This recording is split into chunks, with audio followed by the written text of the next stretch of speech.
This is Princess Rita and The Taste from Kids Reading Corner 207, and today we're going to read Cinderella and the Lost Mice. This book is from the 5-Minute Princess Stories, and this story is written by E.C. Lopez and Ella D. Driscoll, and illustrated by I. Boxall and Michael Inman. Copyright 2011 Disney Enterprises, Inc. Based on the characters from the movie Cinderella. Copyright 1950 Disney Enterprises, Inc. A special. And now we're going to start. One clear winter night, the prince led Cinderella out to the balcony. "I have a surprise for you," he said, handing her a box. Inside was a beautiful new coat. "Oh, it's simply lovely," Cinderella exclaimed. "Thank you." It was a pretty and thoughtful gift. The coat would keep her warm during the cold weather. The next morning, the princess showed her coat to Susie, one of her mice friends.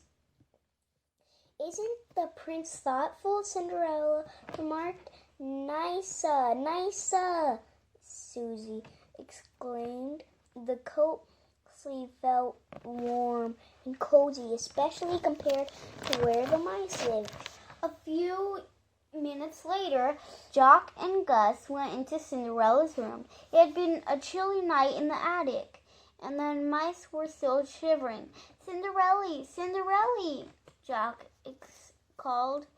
He knew that if he told the princess how cold the attic was, she would do something about it.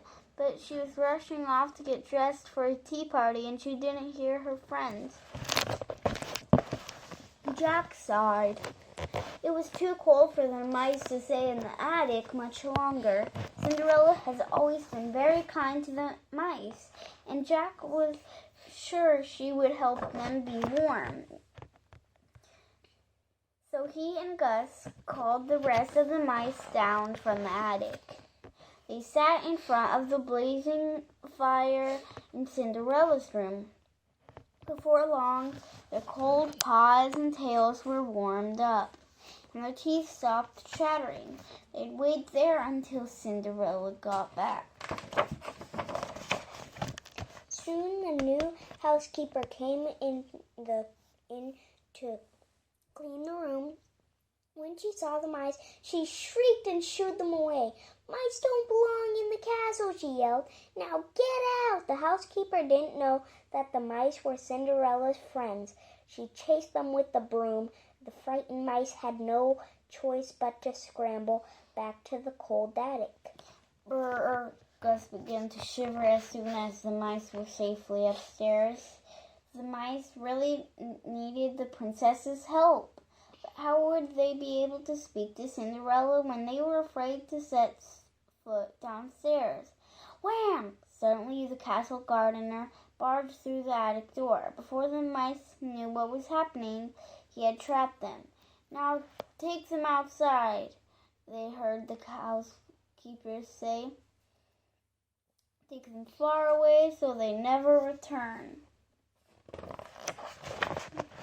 Meanwhile, Cinderella's tea party had ended, and she and the prince were out riding. As the horses trotted through the countryside, they saw the castle gardener tending to something into the fields. "Hello," the prince called out. "It's much too cold to be working outside." But the gardener did not answer. The prince called him again and still got no reply. As they rode on, the prince turned to Cinderella. "That was odd," he said. I can't believe he did not hear me. Why wouldn't he answer?" "Perhaps he was lost in thought," Cinderella replied. Cinderella was right. The gardener had been trying to make a decision. He was about to let the mice go, as the housekeeper had ordered, but he was worried about them. He knew it was too cold outside. Finally, he decided to take the mice to the stables. Now, don't let the housekeeper, he told the stable workers, but these poor mice need a warm place to stay and bite to eat. The mice were very grateful to their new friends. The mice nestled together in the barn, but as night approached, the stables got colder. Luckily, the horses were very friendly. They told the mice to snuggle in their manes to keep warm. "That's nice," said Gus as he drifted off to sleep.